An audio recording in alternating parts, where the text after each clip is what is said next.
I have also mentioned, because I think it's important, that the church in South Africa is part of the colonial project.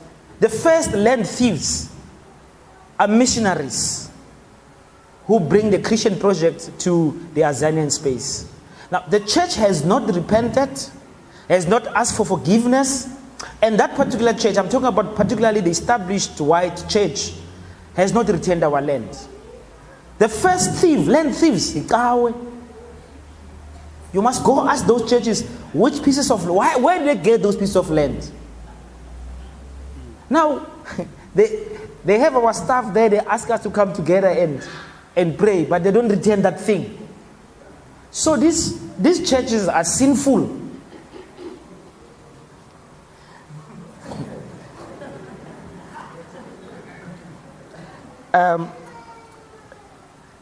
It is good also to simply say, one of the points I was going to make is that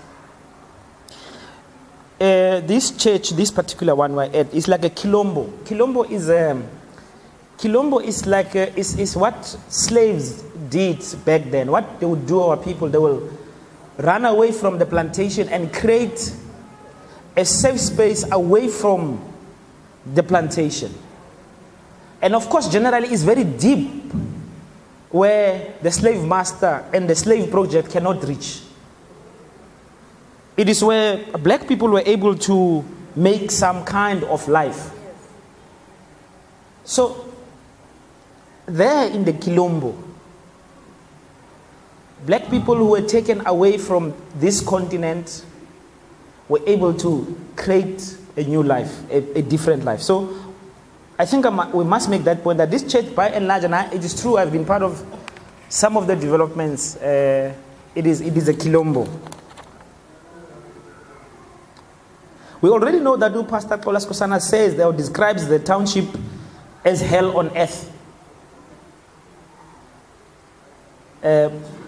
Now we are called to create an enclave of heaven on earth. And I was thinking about the Kilombo, and I was also thinking about what people who are involved in guerrilla warfare call liberated territory. When you engage in guerrilla warfare, if you study guerrilla warfare, Abantu goes to war with arms. Generally in decolonization, what we do, we kill the colonizers and remove them from territory. And every time we remove them from territory, we create a liberated zones where we imagine what it would mean to live in a free society. So this is therefore a liberated zone in that sense.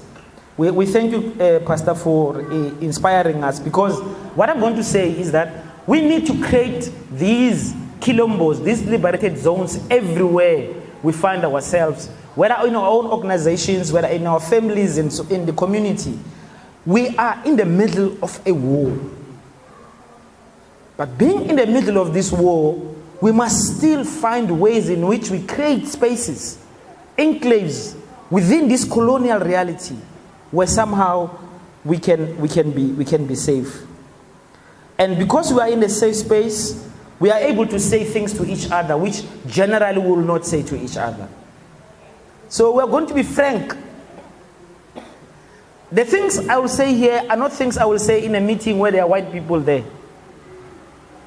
I will take a different posture because we are in enemy territory. But here we are not, and therefore we should be able to talk frankly. Let us also accept that we need to acknowledge that things are not okay in our family. And we can only be united and be an effective fighting force when we take responsibility for our own contribution to the state of brokenness of the black family. So today's title is that black consciousness, the guiding theory, can be trusted by all black people, including women. And women is written in capital letters. I'm sure those of you who follow us in the social media know that already there's been a big debate about that. To say, you see, the charge is that black consciousness excludes women. Already in the topic itself, you're excluding black women. Because when you say black people and then you then say women, you have defined them outside of the black. Now we said, yes, it is true, but let's look at the context. We try to explain. The context is that there are sisters in the radical black movement today who argue that black consciousness excludes women. So this topic is a response to a proposition which has been made that black consciousness excludes black women. And I'm going to try to make moves to deal with this proposition. Let me tell you a little story which is disturbing, but I think, let's say, because we're in the safe space.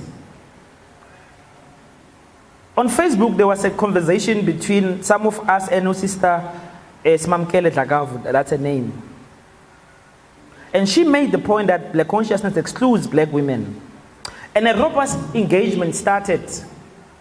Luckily, in that conversation, some members of SASO, 1970s, those who were with Biko, were able to participate in that conversation. And the conclusion of that conversation was that she was incorrect to argue that black consciousness excludes women. Now, what was good for me for that debate was that it clarified the methodological question. What it meant is that when we deal with this issue, there are two questions we are asking. First, the claim. Is black consciousness inherently anti-black women as a philosophy? That's the first claim. So you are dealing with the philosophy itself in its own terms, and you ask the question, does black consciousness exclude black women? For me, that debate led to this clarification of we need to ask that question. The second question was, are practices of some men of black consciousness anti-women? So, in other words, let us be clear. We talk about the philosophy and we talk about practices. So now we must deal with this. But what happened after this clarification was that this sister went on Twitter and said that she has heard, or she was told, that I had threatened people with rape. I went to a bar and sisters were sitting and I had said, I'm going to rape you, something like this. And this claim was then taken ahead on Facebook by another sister from here, Cape Town, who said now 3 women has come up to say, indeed I've raped them, something like this. Of course, they don't say the names of these sisters or these people I don't speak for themselves.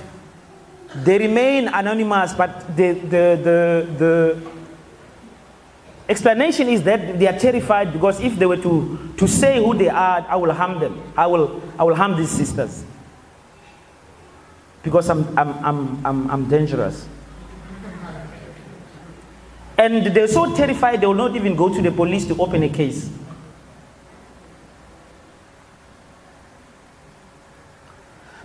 Of course, from my point of view, I understood this accusation to start from, because I couldn't explain why.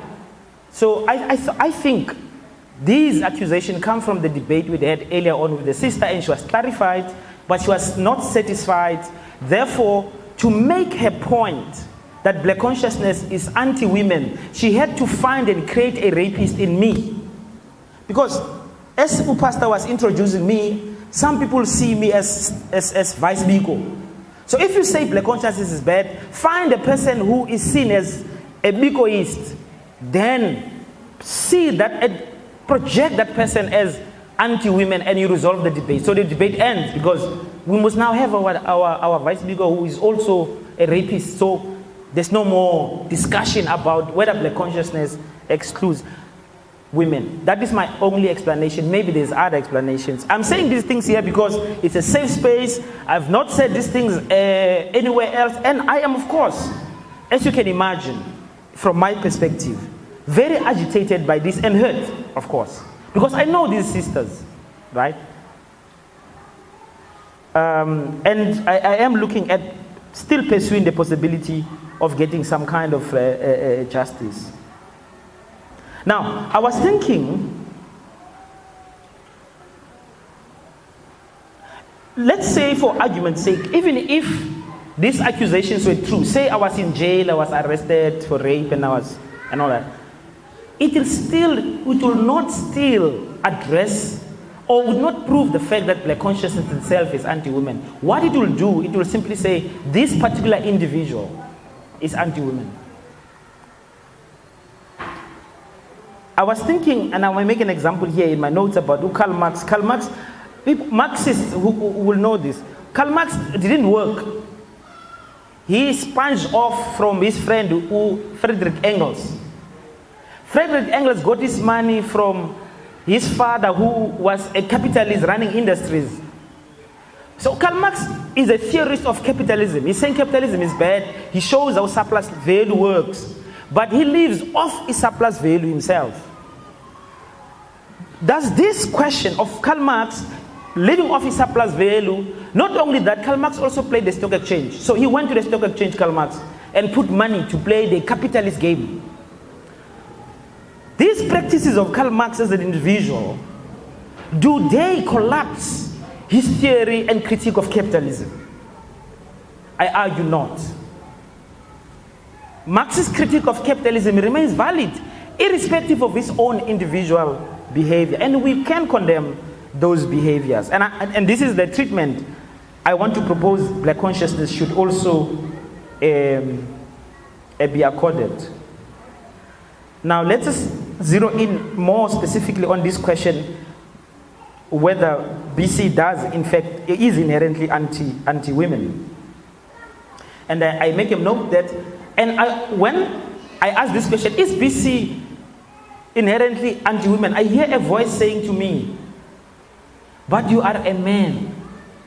How would you know? Because that question can only be answered by a woman. I hear that voice. My response is, that may be true, but don't we belong to a space and a language community where we are able to communicate meaning to each other as black men and black women? And if this is true, then we should be able to analyze these questions together. What is the evidence for this claim that black consciousness is inherently anti-women?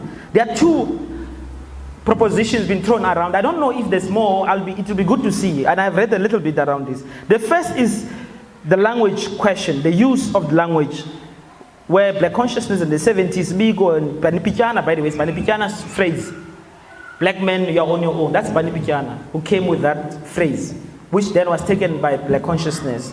Black men, to black men, you are on your own. This is the evidence to show that black consciousness is inherently anti-women. But over and above this, Biko over and over, when you read him, speaks about the black men. The black men must come. So he's not saying the black women. So these are the two instances which are being used as evidence.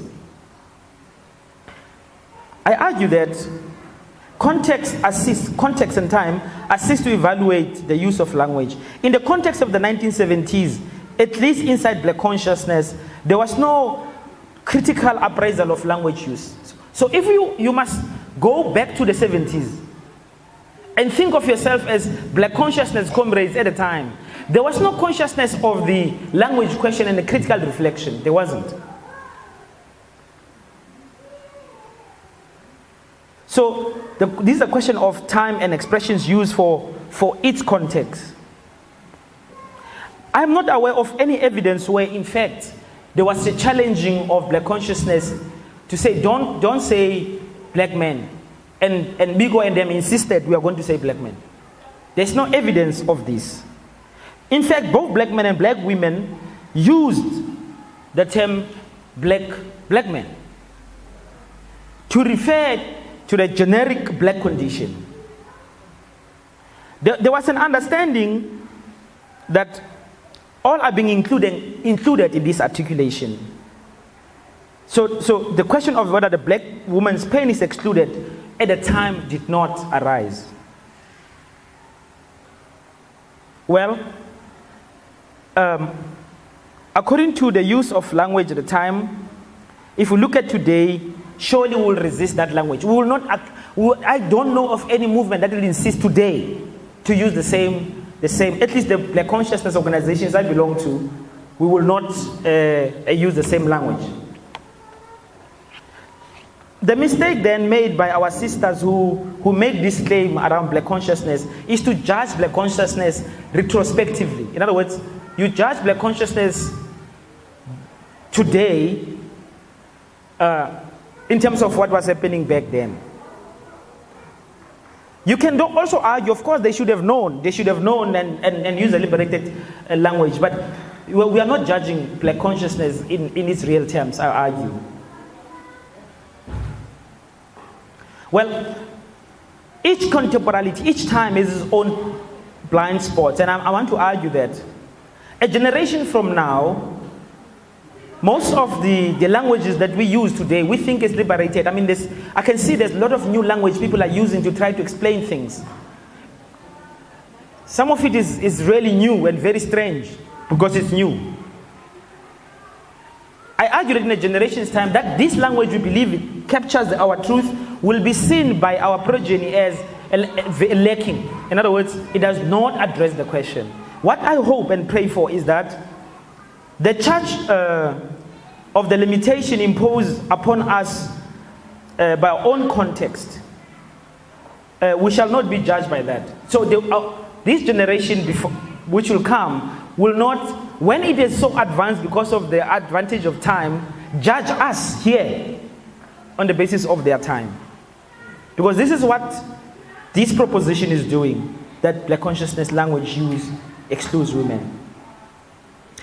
The claim made by Mampele Rampele that black men, you're on your own, permitted certain anti-black women behavior comes into conflict with another empirical reality, and this is that some of women at the time of BC say, but not all men behave in this manner. From what we know, no man has argued for male privileges on the basis of the slogans that we have alluded to. So we can say that black men, you are on your own was not a philosophical position justifying patriarchal behavior. In fact, and let me just, the phrase I'm going to use, because we are very careful, we're trying to be careful, and you can't be careful enough. The phrase I'm going to use now is problematic, I think it is.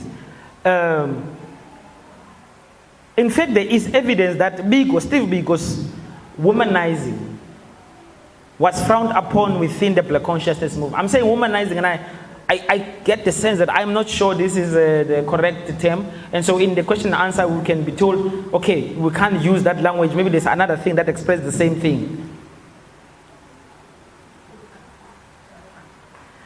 But it was frowned upon, this big one in particular. But it seems to me that this questioning of Biko's behavior comes from a Christian morality point of view. So Christians in Black consciousness, remember, it was a Black Christian movement before they became, all of them, including Biko, are Christians.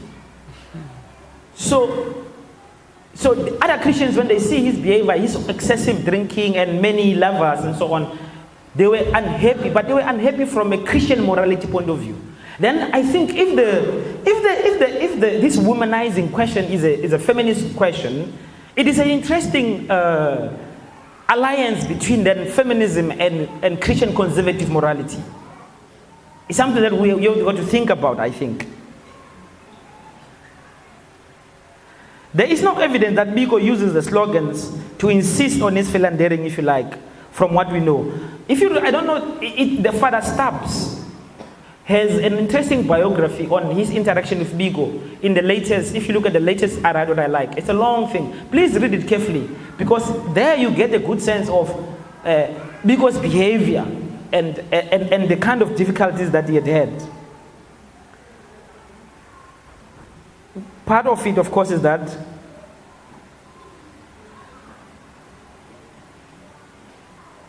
I just go on a little bit on all these movements, and I've mentioned that we have made some progress there, including the new BC. We have dealt by and large with the issues. It's not new, updated BC. For instance, Blackwash, the movement I was part of, the SNI, were very clear. We've made, I think, a big development on the issue of the LGBTI, which was not a problem or was not part of the discourse of Biko, but we have been able to deal with that question. Of course, you must still learn and improve.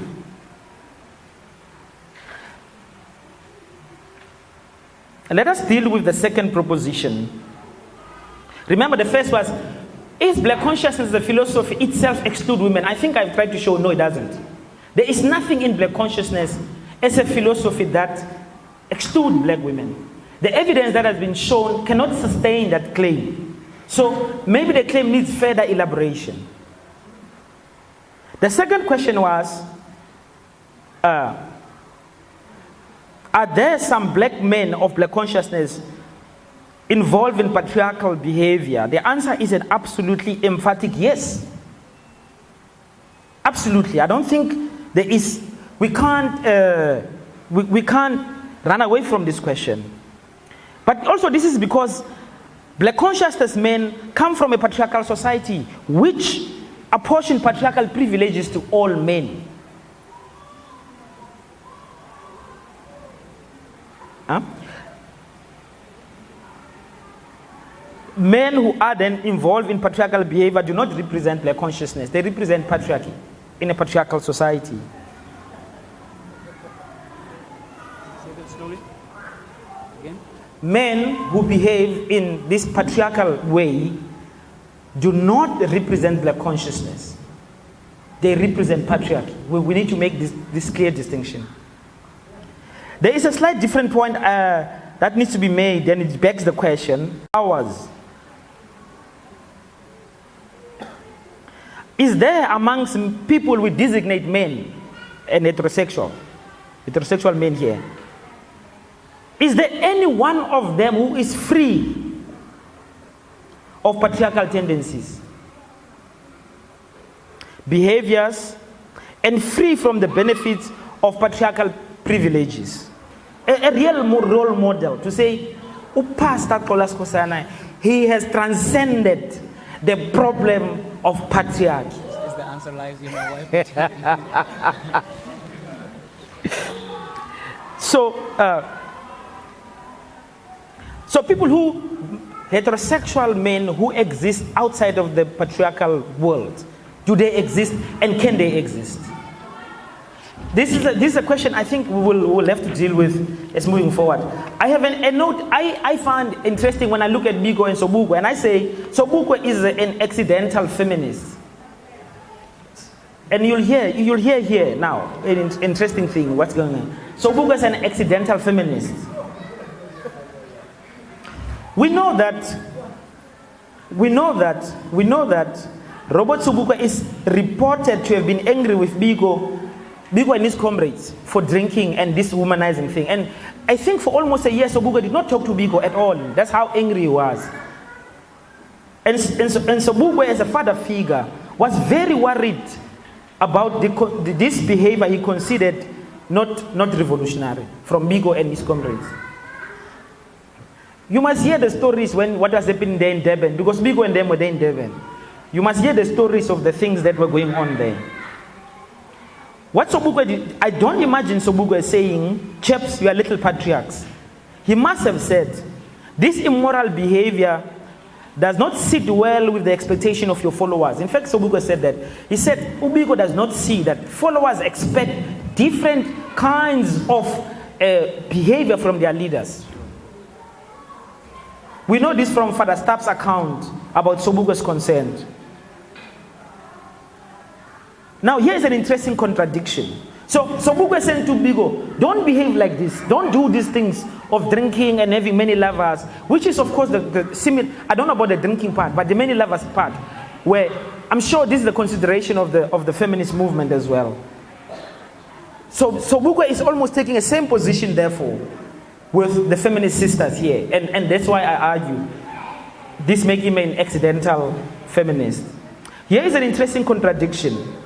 That while Sobukwe's concerns might strike us today as an instance that make him an accidental feminist, it was actually the vulgar patriarch, Biko, whose movement had black women in leadership, not Sobukwe's.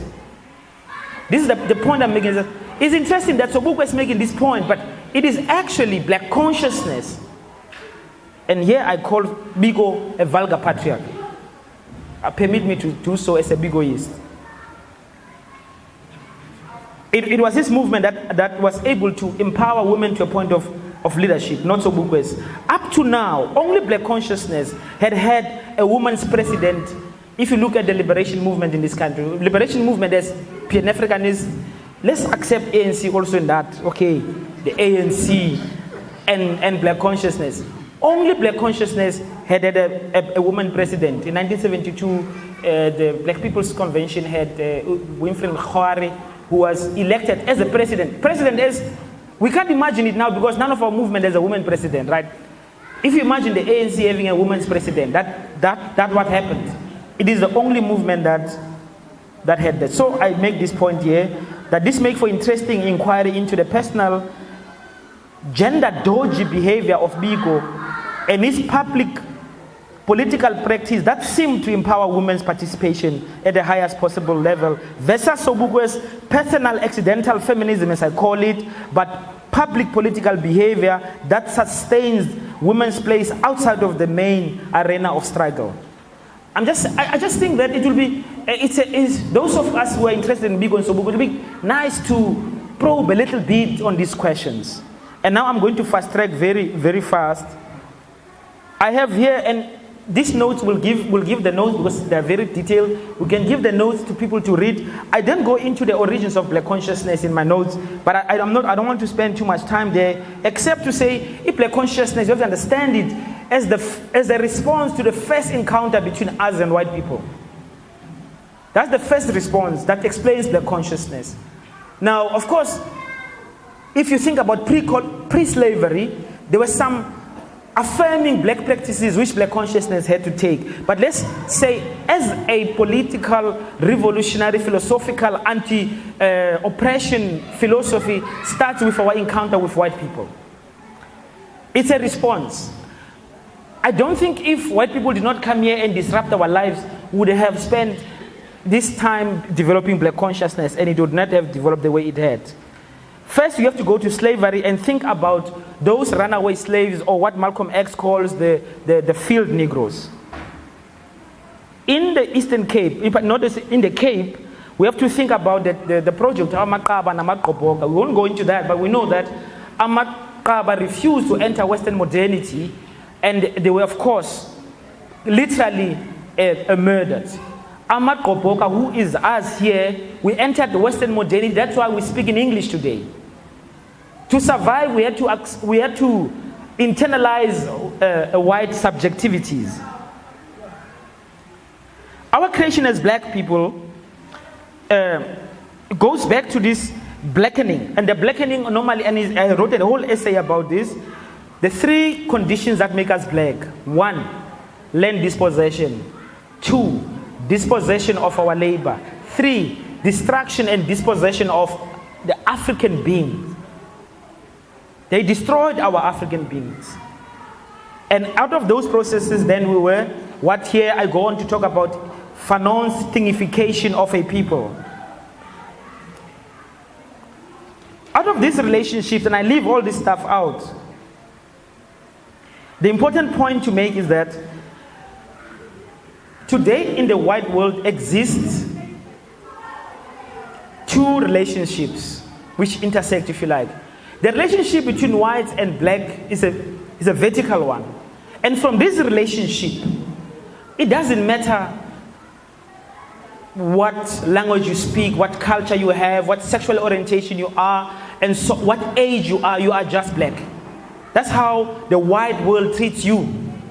Of course, when we do it in a horizontal fashion amongst ourselves, then these differences begin to make sense. But in the relationship between us and white people, our gender, there is no question of your gender that matters. In fact, recently, if you think about the students of the University of Free State, when there was a fight, they were beating black guys and black women with the same energy.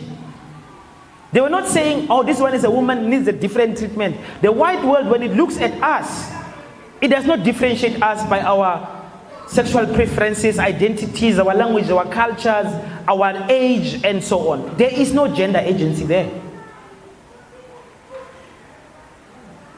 A black man is not a man in the white world. He is a child and a boy. The black woman is a property. You know, this is the unfortunate thing which happened with the misunderstanding, that some people then said, when we argue this point, they said that we're justifying violence. Under slavery, black women could not legally be raped. Legally be raped does not mean rape does not happen, but because you are property, the slave master does it, they wish with you. You can't go to any court and say, I am being violated, right? But what we know now also is that, by the way, public raping of black men under slavery was an occurrence. That was very general. That was part of breaking down the slave. So you will, as a slave who's fighting, as a male slave, you will be raped publicly by the master to break you down. In the same way they rape our sisters, because we're all property. So you have to understand that relationship.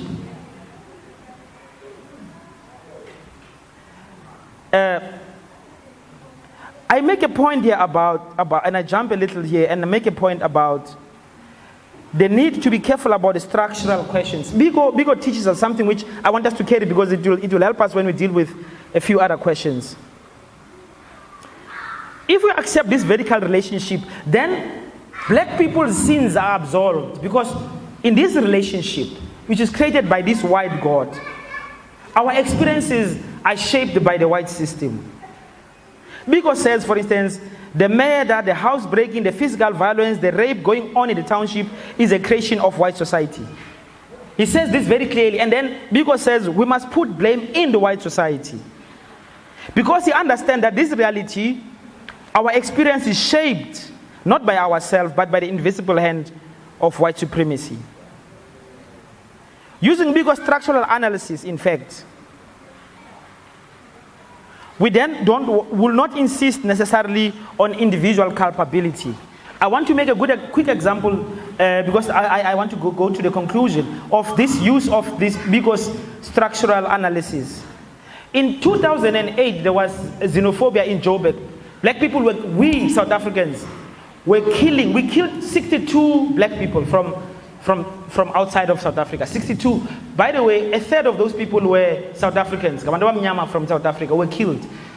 Now, here what happened. I'm saying the issue of experience, privileging your reality. You must be careful, because your reality is not created by you. Let me just make this proposition about why you must be suspicious of your own feelings. When we went to the church, there was a church there which kept these people were running away from Alexander, who survived the violence, our black people from Zimbabwe in particular. I arrived there with a white boy from Wits. And here what's happened. And that thing broke my heart, because what happened is that the Zimbabwean brothers and sisters literally went to the white boy and hugged him and told me that you black South Africans, you are jealous of us, you are lazy, and that's why you are killing us. This white man has done nothing wrong. White people in South Africa has done nothing wrong to us. Instead, they've given us work. I was frozen for a little while, because it is true. In Alexander, it is black people who are killing our brothers and sisters. It is true. It is us black people who are causing havoc in the lives of these kwiriquiris. They don't see a white man doing that. Their experience, their reality is that it is black people who are the enemy. We know as Pan-Africanists that it is not black people who have created the conditions where we're killing each other for jobs, just like for bread. The enemy that is creating this mayhem in black community is absent. We end up blaming each other, as it happened in the situation I've just described. So, We must be suspicious, black people. We must be suspicious of our feelings. We must be suspicious of our experiences. We must be suspicious of our reality. Because all these things are not ours. I would have gone on and explained how Black consciousness overcome that problem, but I think I must come to the conclusion. Black consciousness overcome this problem of experience. Because Amapunu here, they said, they are whites on top, Indians second, so-called colors third, you Africans at the bottom. Now, if Biko took this thing of experience and my reality seriously, he would have said to Africans at the bottom, you have no business forming a movement for liberation with colors and Indians because white people give them some privileges that you don't have. But Biko understood that these different experiences were created by the system precisely to break us down and to divide us. So what you do, you refuse that reality. You refuse to accept that reality and you create a different philosophy which helps you to fight for change. So let's come, I'm making a concluding remarks now. We have said in that the relationship between us and white people, this vertical one, there is no gender agency. But what about the horizontal relationship? Here, we learn from the Afro-pessimists that there are contradictions amongst us black people. Tribalism, patriarchy, superstition, self-hate, and we can go on and on. But unlike this vertical relationship with white people, these contradictions, and we're using Mao's formulation is that these contradictions are non-antagonistic. The first contradiction between us and the white system is antagonistic. And that relationship cannot be ended except if we defeat the white system and white people. You don't enter into conversation with an enemy in the antagonistic relationship. You must organize, kill them, win, create a new society. But when the contradiction is non-antagonistic, such as patriarchy, in the black space, we can resolve this through dialogue, learning, criticism, self-criticism, patience, changing of behavior. We can do that. Because we are not enemies. Black men are not enemies of black women. We are not enemies. White people are our enemies. We don't dialogue with them. You don't dialogue with the enemy. But if our sisters say we are enemies, then of course they must not dialogue with us, they must kill us. Absolutely, and I will be sympathetic to that thinking, because your enemy, you don't enter into dialogue with the enemy, you must kill the enemy. But contradictions amongst us, these ones, we can resolve. Tribalism, Xhosa versus Zulu. We can sit down as brothers and sisters. This thing can be resolved. Here in the Western Cape, your problem with the so-called coloreds, call these people and say, look, yeah, man, the land belongs to all of us. We all Khoisan. The enemy is those ones, it's not us. Through dialogue, we have resolved the contradiction. But with white people, what are you going to say?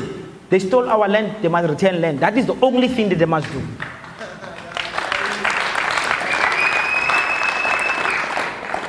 Now, I want to make some moves in conclusion about what do we do as black men. Now I'm talking to the heterosexual.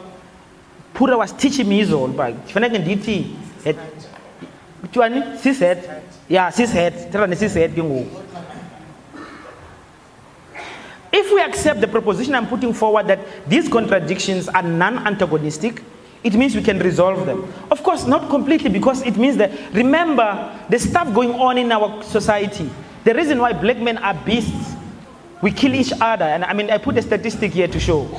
We kill each other. You know, annually in South Africa, we kill 17,000 black people. 17,000 annually. Elokshini, killing each other, shooting and all that. 17,000. Of the 17,000, 14,000 are black men killing each other. The 14,000 black men go down with 3,000 black sisters. So there is a permanent war going on in the ghetto, in the black zone, which is a war which we did not create. So, but as we said, even in war, even in hostile territory, we must create the enclaves we call liberated spaces. There's some kind of behavior. what I hope we can do in future is to think about the reality that black men are created this way by the conditions that they find themselves in. We can teach black men to be good. Malcolm X did it. I hope you know Malcolm X managed to get black people away from drugs, took our sisters away from prostitution, give purpose to our lives. But if you go to the run-down spaces of black America today, black people are back to drugs.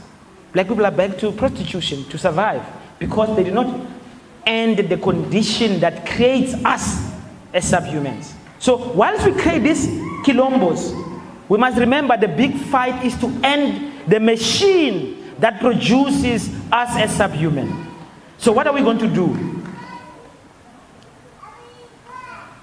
Is to say that the contradiction between, let's acknowledge this, the antagonistic contradiction between black and white can only be resolved by black rage. Black rage. That contradiction between us and whites. The non-antagonistic contradictions amongst black people can be resolved through the concept of black love. This concept, I'm told, was repeated last week. Black love is not and must not be built on an ethical basis. Black love does not mean accepting being bullied and being silenced. Black love does not mean putting our contradictions under the table and keep them shut under this collective white mailing system of it's a family matter.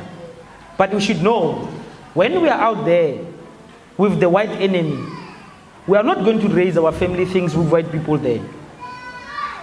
When we fight with white people, you can't say, leader, we are fighting with white people here. You can't come to me and say, leader, you have not done the dishes and not taken care of the children. Let us deal with the white person. Then when we're done, then you say, leader, but also that thing of yours, you must take care of that business. In my guess now, in the middle of the war with the white person, the sister complains that you have not done your duties. Of course she's right, I have not done my duties. And I am wrong, I should have done my duties.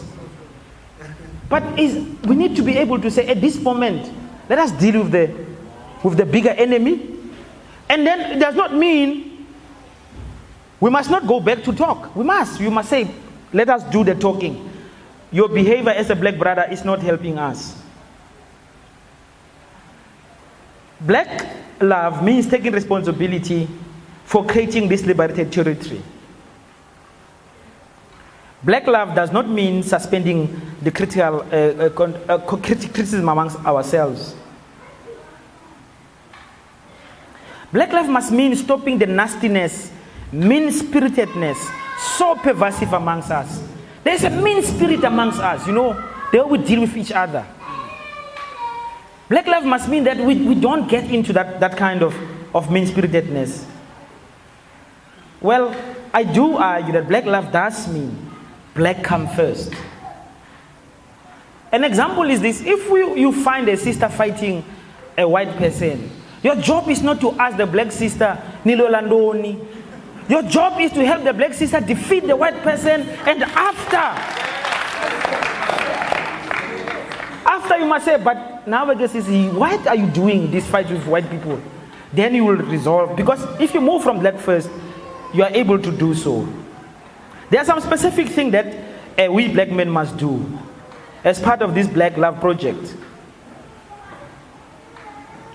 We must admit patriarchy exists and is a problem. It's a problem for us black men and it's a problem for our sisters. Black men, please take responsibility for your children. It's not going to help us, this business of making children and then we leave the... Oh, there's the father. Yeah, thank you. Give me a big hand.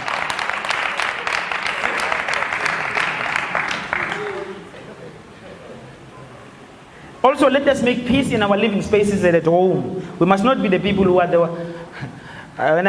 When I grew up there at my home, my uncle used to come there. He buys me the mini. And then he goes to drink. That man arrived at 3 a.m. That man does not knock in the door. He kicks the door. And his first demand is, here. Nobody has been allowed to open the door nicely. And then, of course, sometimes some of us arrived earlier. We're also drinking. We ate the meat of the man. He opens that place. There's no meat. Now everybody must wake up in their house. There is terror. So black men, please, we must bring uxolo in those spaces. Black love must mean we must listen when black sisters speak. Black love must mean that we must think about this thing I've just done taking so much time. We must be aware of taking too much time as black men. Black love dictates that we as black men take the first responsibility for our action and ask for forgiveness from our sisters. And I hope it's not too late to do so. Black love means we leave this space here. As a people who will check their behavior. I'm talking about to black men. Improve on it and to be able to be better revolutionaries. Now, as part of this commitment, I myself, Andile Mngxitama, I say that to all the women I have wronged, to all the black sisters that I have hurt, I am sorry.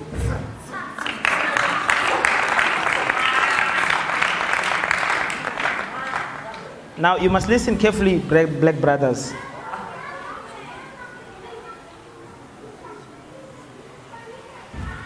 Well, I know that I will leave this place not as a perfect brother. I'm not going to live as a perfect brother, as a perfect father, as a perfect revolutionary. In fact, I commit myself to change. Of course, does not mean there are not going to be lapses and so on, but the commitment must be there.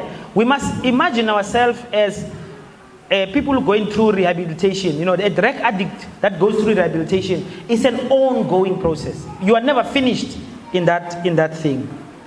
Now I want to ask you brothers in the house, you who are here, think a little bit carefully. And we're talking about those black men. I want you also to turn to the sister next to you and do the same. And say that you are sorry. Please don't give things of I must explain why I'm sorry. No. In the general reality of patriarchy, we are all of us offending every single day. We are not asking you. You might think of yourself as a perfect man, but there are privileges that come to you that you are not aware of by virtue of being a man. So let us do that. Let's turn to the sister next to you and say that you are sorry.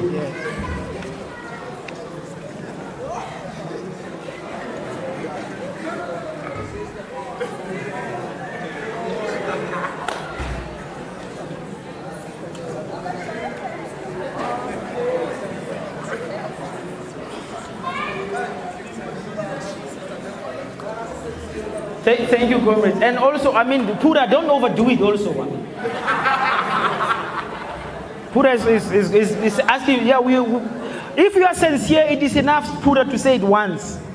If you are sincere, it's enough to say utolo, right? Now, you can also send text messages. You know, my comrade, you know that sister you have wronged, right? You know, we don't know, you know. Just send a text message and do the same. No arguments, no justification, no defenses. Brothers, let us say we are sorry. Enkosi Pastor.